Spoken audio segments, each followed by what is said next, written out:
She said, "Dad, that's gross. Tell him not to say that anymore." And I said, "Say what?" She said, "Tell him again." And my 4-year-old son said, "I learned in church today that God made a mud man. He spit in the mud and he made a man out of the mud, and then he blew up his nose and he came to life." And my daughter said, "That's not true.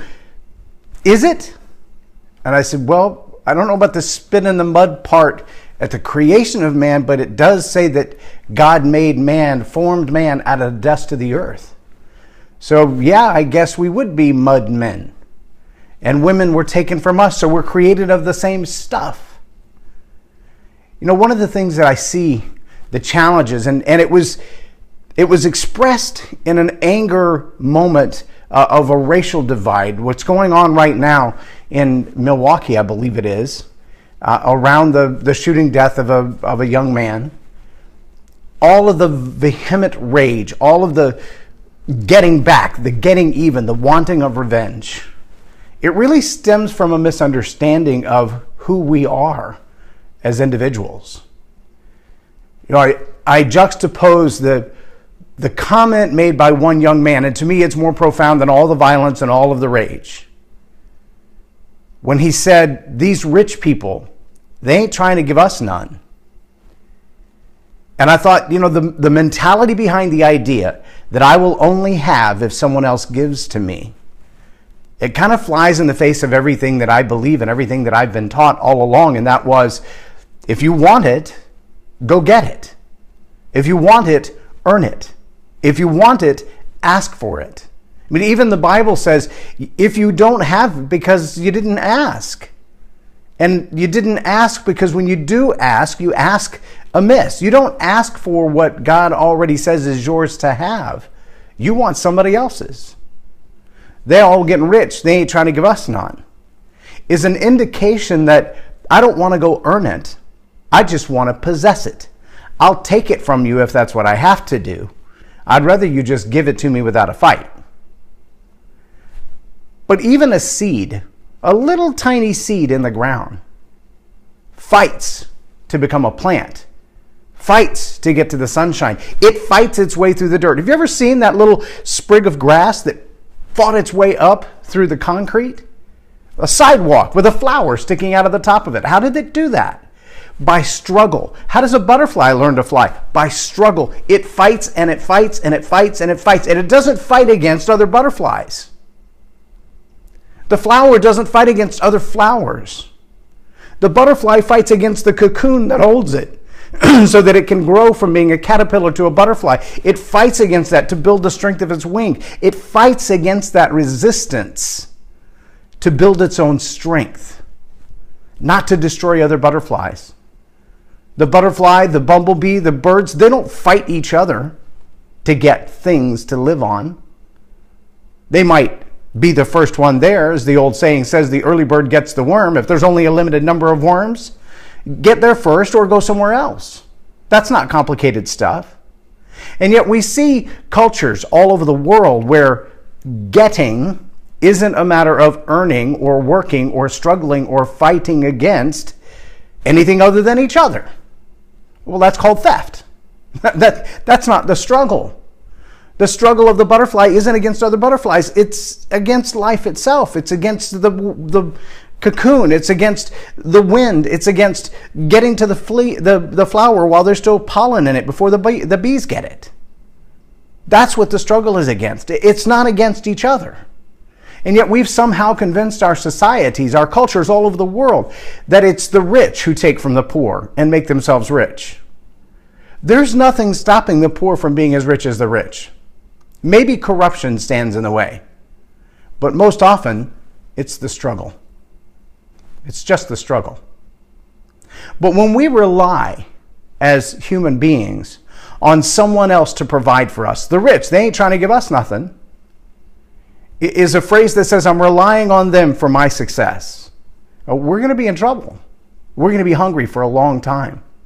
Yet there are entire societies and cultures built around that. I think I told you yesterday when I was in the Congo, I asked someone, why is there garbage all over your city? And the answer was, the government ain't trying to give us a place to put it. If we can't take responsibility for ourselves, then we will never have liberty. Liberty is a double-edged sword. It both allows us to do what we want to do, what we need to do, what we're made to do, but it also demands of us that we do what we have to do, what we need to do. Liberty is a two-edged sword. And the minute we surrender our liberty for someone else's provision, we lose. And oftentimes we lose both. If we're waiting for the rich who ain't trying to give us nothing to give us something, number one, we're going to be waiting a long time because they ain't trying to give us nothing. They ain't about trying to give us nothing. It ain't their job to give us nothing. They create opportunity. They create wealth. You have the same potential. You have the same opportunity. You have the same ability. Equality is not about equal results. It's about equal opportunity. And all over this world, every human being who has arms and legs and fingers and toes and feet and eyeballs and ears and nose has the same opportunity in this life. The same ability to gain education, the same opportunity to gain wisdom and knowledge, the same opportunity to serve for free as an apprentice until they learn to do what will make them wealthy. That's not different anywhere on earth. It's a human gift by our Maker who made us out of the dirt. He knows what we're made of. He made us. He knows what our potential is. He made us. He knows what we're capable of because He made us. And then He placed us like He did the butterfly inside the cocoon, like the plant under the sidewalk, the little flower seeking the sunlight and the rain. He placed us where we will be demanded to grow against pressure, against resistance, where we're going to have to fight our way out. There's a verse in the Bible where a young man is blind. And when Jesus encounters him, the disciples say, well, why is he blind? Was it his parents' fault? Is it some sin in his own life? What caused him to be blind? And he said, no, it's just so that God could get the miracle, so that God could prove Himself capable once again. And he bent down, he spit in the dirt, he made mud, and he put it on the man's eyes, and he said, now go wash that off, and when you do, you'll see. And the man went to the pool, and he washed off the mud, and he had sight. Now, have you ever thought about what it might feel like to be that man with the mud and the spit in your eye? I mean, you've heard this, Jesus is a miraculous dude, but you really want anybody spitting in your face? Let me ask this question. Do you have the humility to face the pressure of life, like the flower through the concrete or the butterfly coming out of her cocoon? Do you have the tenacity and the humility to face someone spitting in your eye if it would restore your sight? The rich, they ain't trying to give us nothing. Jesus didn't just walk by the man and go, whoosh, little pixie dust, and heal him. He didn't just walk by and throw a spell over him and he was healed. No, He engaged with him. And ministry is messy. He got right down in the dirt with him. He got his hands dirty. He spit in the dirt. He put spit in the man's eye. And after that was healing. But how often do we want the miracle to be pretty? How often do we want the restoration of our things to be simple? How often do we want to get without giving? How often do we want to receive without putting in any time or effort? We just want to get. I want to get mines, right? No. You want to get what you deserve, you're not going to like it. Because without the cross, we all deserve hell. Not my choice, not my decision, but the Maker. When man fell, we all fell. And we fell into bondage and we fell into slavery. And here's the real thing that we struggle against, and we have a hard time admitting it. We struggle against the system of this world. God has a way of doing things, and the world has a way of doing things, and they are not the same. And so long as we can't realize that we are of our Maker, that we are dirt, we are made from the dust of the earth, but made in His image. When we can come to grips with that there's no difference between us and any other human on earth, but then we can also surrender ourselves to a system made by the Almighty. In that moment, in that system, we have liberty. We have liberty to gain wealth. We have the power to gain wealth. How do we know? Because He gave it to us. We have creative power. We have in the Spirit of God the ability to raise the dead, to heal the sick, to restore sight to the blind. In that system. In this system, you got nothing. Why? Because this system is made up by the enemy who comes to kill and steal and destroy. And in this system, we have corrupt politicians. In this system, we have robbers who will literally rob you blind on the side of the road. In this system, we have those who would take, who would rape, who would destroy, who would kill, who would steal. Because this system and this system are not the same. This system is led by a father of lies who wants nothing more than to destroy humanity. And he'll do it by making them fight against each other. He'll do it by making them struggle against things that don't exist, to gain rights that they never were given, to have opportunities that are not theirs to have. In this system, God loves every human being equally. Not the same way, but equally. I reposted someone's comment about that phrase the other day, and what they said was God doesn't love everyone the same. And there were a lot of people who had a problem with that. Oh, let me take her phrase and push it a little deeper into the reality of human beings. Okay? Have you ever met someone who doesn't like to be hugged? When you hug them, you feel like you're expressing love to them, and they feel like you're imposing. When you hug them, you feel like, we're touching each other. It's a compassionate thing. It's a loving thing. I'm expressing myself to you in a loving way. It's not in a sexual way or a deviant way. It's in a loving way. And they feel like you're all up in my space.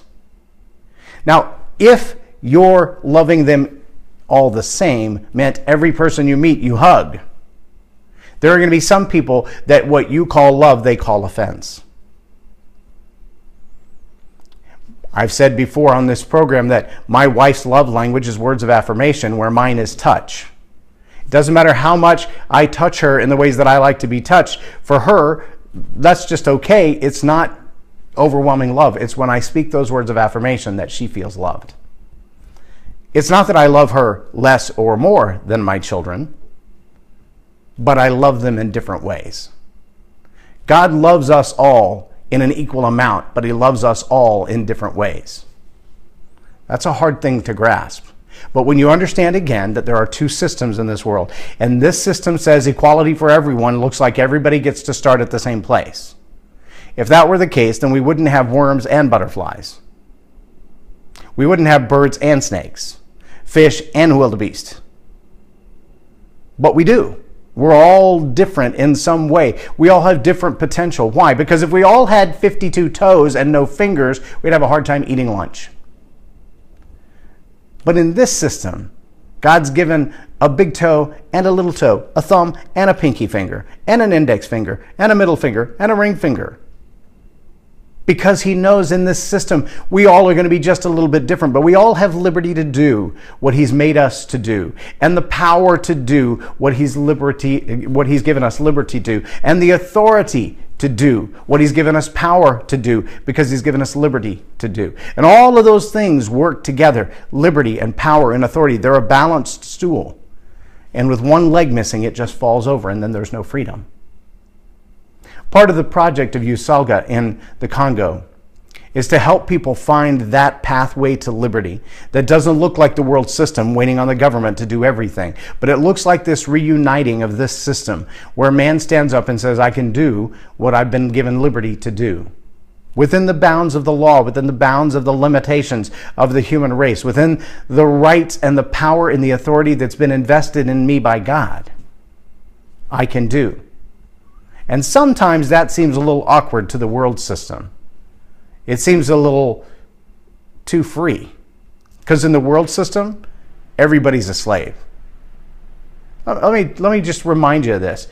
If the rich ain't trying to give us nothing, and you have nothing until the rich give you something, you're a slave. If you don't have the ability to go get yours, to earn it, the same way the rich earned theirs, then you'll never have. But you do. You have the right, you have the power, you have the liberty. And that doesn't mean to take it from someone else who already has it. It means just like the butterfly, struggle against your own cocoon, find your freedom, and you'll get it. You're not waiting on the government. You're not waiting on the rich. You're not waiting on the police. You're not waiting on your neighbor. You're waiting on you. The only thing standing between you and opportunity is you. It's just you. Luck is where opportunity and preparedness intersect with each other. You want to get lucky? Get prepared. Get ready for life. Get your head on straight. Get an education. Find out what's important to you. Live out your passions. Don't wait for the government. You'll be waiting a long time. Don't wait for somebody else. You'll be waiting a long time. Don't expect somebody else to give to you what you haven't earned. You'll be waiting a long time. My challenge to you is this. I want you just to sit down with a piece of paper and a pencil, and I want you to write down the word liberty, and then I want you to write everything it means to you. What does it mean to have liberty? Our Constitution in the United States says that every man is created equal and has the right to life, liberty, and the pursuit of happiness. What is liberty? What does it mean to have liberty? Is it the same as freedom, or are they different? How does liberty fit with the rich? They ain't trying to give us none. How does liberty fit with the independence of taking care of yourself? In the last season of our government, in the last 8 years, we have 58% increase in those who are dependent on the government for their food every day. Is that help or enslavement? If you can't eat without their help, you have liberty? Take that page, write down all the things that liberty means to you, and then ask yourself, is this under the world system or is this under the Creator's system?